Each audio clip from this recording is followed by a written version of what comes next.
Baik, selamat malam Bu Resti. Kami dari kelompok satu ingin mempresentasikan tentang materi konsep dasar akuntansi keuangan dan standar akuntansi. Sebelumnya perkenalkan nama saya Gusti Komarusmini dengan NIM 257021006 dengan rekan saya. Perkenalkan, nama saya Emma Yohana Barusnambela dengan NIM 22570210001. Adapun topik pembahasan materi dari presentasi kami ini adalah yang pertama, pengertian akuntansi, akuntansi bisnis, dan akuntansi keuangan. Yang kedua adalah pengelompokan akuntansi sektor mikro dan sektor makro.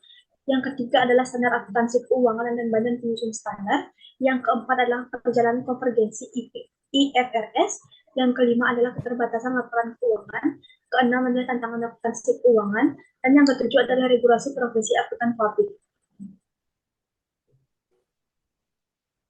Langsung saja kita pada materi pembahasan pertama, yaitu pengertian dari akuntansi.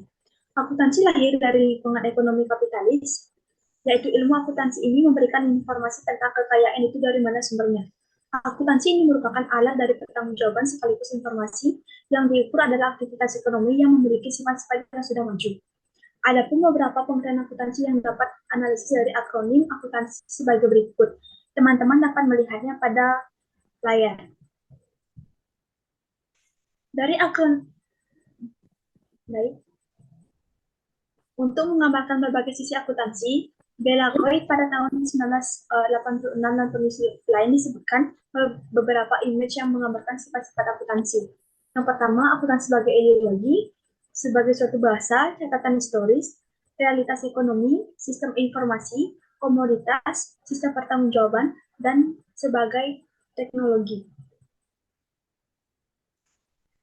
Yang kedua adalah akuntansi bisnis. Akuntansi bisnis merupakan proses mengumpulkan dan menganalisis informasi keuangan tentang aktivitas bisnis, mencatat transaksi, dan menghasilkan laporan keuangan. Akuntansi bisnis penting karena berbagai alasan, yaitu mengawasi semua aset, kewajiban, inventaris, catatan lainnya yang dapat membantu mengamankan investor, melindungi aset dari pencurian, dan menemukan cara untuk mengembangkan perusahaan dan membawa ke tingkat berikutnya.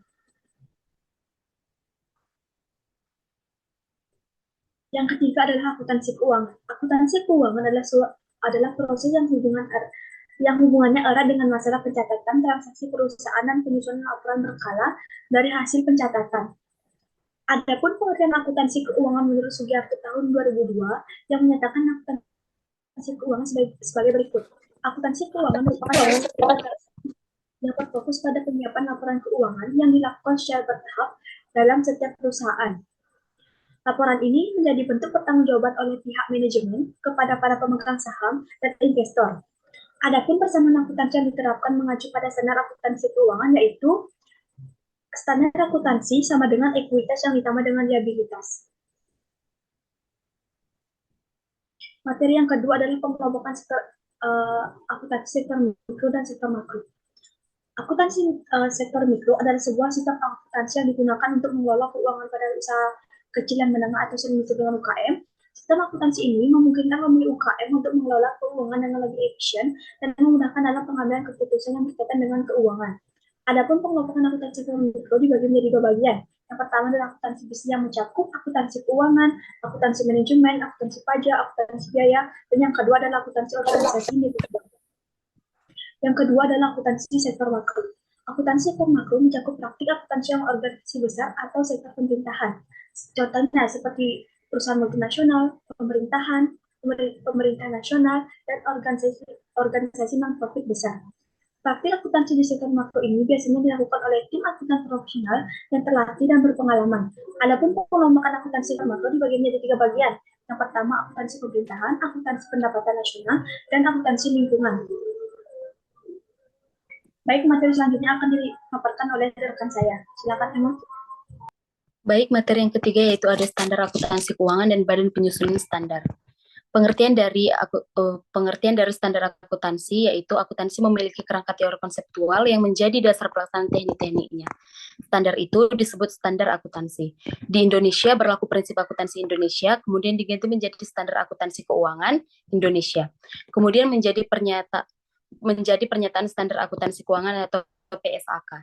Standar akuntansi mencakup konvensi, peraturan, dan prosedur yang sudah disusun dan disahkan oleh lembaga resmi atau standard setting body pada saat tertentu. Belkoni pada tahun 1985 mengemukakan alasan pentingnya standar akuntansi yang relevan sebagai berikut. Yang pertama yaitu dapat menyajikan informasi tentang posisi keuangan, prestasi, dan kegiatan perusahaan. Yang kedua yaitu memberikan pedoman dan peraturan bekerja bagi akuntan publik agar mereka dapat melaksanakan tugas dengan hati-hati. Yang ketiga memberikan database kepada regulator tentang berbagai informasi yang dianggap penting dalam perhitungan pajak, peraturan tentang perusahaan. Dan yang terakhir yaitu dapat menarik perhatian para ahli dan praktisi di bidang teori dan standar akuntansi. Selanjutnya itu penyusunan standar akuntansi. Standar akuntansi saat ini umumnya disusun oleh lembaga yang diakui pemerintah, profesi, dan umum. Kalau di Indonesia yang berwenang menyusun ini adalah DSAK yang berada di bawah naungan IAE. Sementara itu di USA sekarang lembaga yang berwenang mensahkan standar akuntansi adalah FASB yang bebas dari pengaruh profesi secara langsung. Yang pada bagian B yaitu Badan Penyusun Standar Akuntansi. IAI adalah organisasi profesi akuntan yang maupun juga merupakan badan yang menyusun standar akuntansi keuangan di Indonesia. Organisasi profesi ini terus berusaha menanggapi perkembangan akuntansi keuangan yang terjadi baik tingkat nasional, regional, global, khususnya mempengaruhi dunia usaha dan profesi akuntansi sendiri. Standar akuntansi di Indonesia, dengan adanya rencana 1A untuk mengadopsi semua IFRS, maka standar akuntansi di Indonesia menjadi terbagi atas 3. Yang pertama itu standar akuntansi umum yang mengadopsi IFRS dan hanya berlaku wajib bagi perusahaan publik atau TBK standar akuntansi. Yang kedua yaitu ETAP atau entitas tanpa akuntabilitas publik. Dan yang ketiga yaitu standar akuntansi syariah yang berlaku untuk semua transaksi yang dilakukan secara syariah oleh lembaga dan pihak manapun. Materi yang keempat itu perjalanan konvergensi IFRS. Indonesia mengadopsi IFRS secara penuh pada tahun 2012 dengan mengadopsi penuh IFRS, laporan keuangan yang dibuat berdasarkan PSAK tidak memerlukan rekonsiliasi signifikan. Dalam melakukan konvergensi IFRS terdapat 2 macam strategi yaitu Big Bang strategi dan gradual strategi seperti yang teman-teman lihat pada layar tersebut. Selanjutnya yaitu IFRS melalui 3 tahap yaitu tahap adopsi, tahap persiapan akhir, dan tahap implementasi.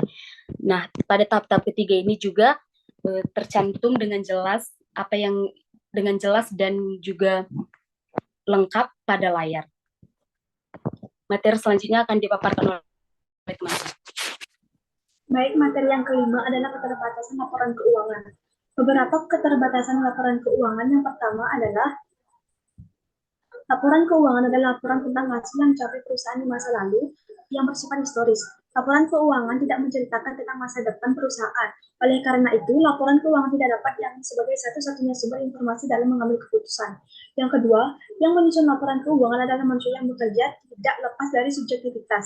Oleh karena itu, kita tidak dapat mengharapkan adanya objektivitas yang sempurna. Yang ketiga adalah akuntansi hanya melaporkan informasi yang bersifat material dan memiliki akibat yang jelas. Misalnya, setelah terjadi penjualan, adanya piutang, dan lain-lain. Oleh karena itu, account officer benar-benar harus berhati-hati dalam mengantisipasi kemungkinan adanya off-balance sheet figure.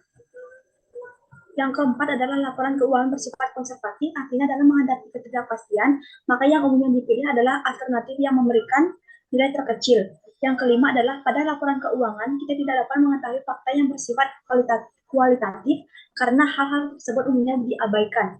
Yang keenam, perlu juga diperhatikan bahwa pencatatan akuntansi adalah berdasarkan harga perolehan atau at cost, bukan berdasarkan harga pasar. Yang ketujuh, tidak mencakup semua aset. Laporan keuangan hanya mencakup aset yang dapat diukur secara keuangan. Yang kedelapan adalah terdapat kemungkinan manipulasi. Laporan keuangan dapat dimanipulasi oleh manajemen perusahaan untuk menampilkan gambaran yang lebih baik dari kinerja suatu perusahaan. Hal ini dapat dilakukan melalui teknik akuntansi kreatif atau pengungkapan informasi yang tidak lengkap. Materi yang keenam adalah tantangan akuntansi keuangan. Tantangan akuntansi keuangan adalah berbagai hal yang dapat mempengaruhi akuntansi keuangan suatu perusahaan dalam mengelola laporan keuangannya. Berikut adalah beberapa tantangan akuntansi keuangan. Yang pertama adalah pengukuran nilai aset dan kewajiban. Yang kedua adalah kepatuhan peraturan akuntansi. Yang ketiga adalah pengelolaan pengeluaran dan pendapatan.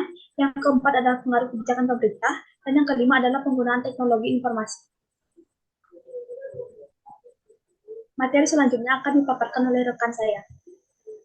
Selanjutnya materi yang ketujuh yaitu regulasi profesi akuntan publik. Regulasi profesi akuntan publik meliputi berbagai peraturan untuk mengatur praktik akuntansi publik dan memastikan bahwa para akuntan publik mematuhi standar etika, integritas, dan kualitas dalam melakukan pekerjaan. Di Indonesia, profesi akuntan publik dikelola oleh IAI yang memiliki standar profesi yang ditetapkan oleh DSAK dan IAA SB.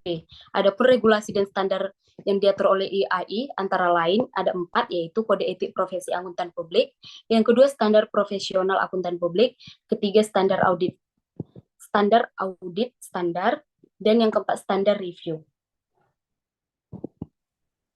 Baik, sekian pemaparan materi presentasi dari kelompok kami. Jikalau terdapat kesalahan kata yang tidak sengaja maupun disengaja, mohon dimaafkan dan kami tutup dengan terima kasih dan selamat malam.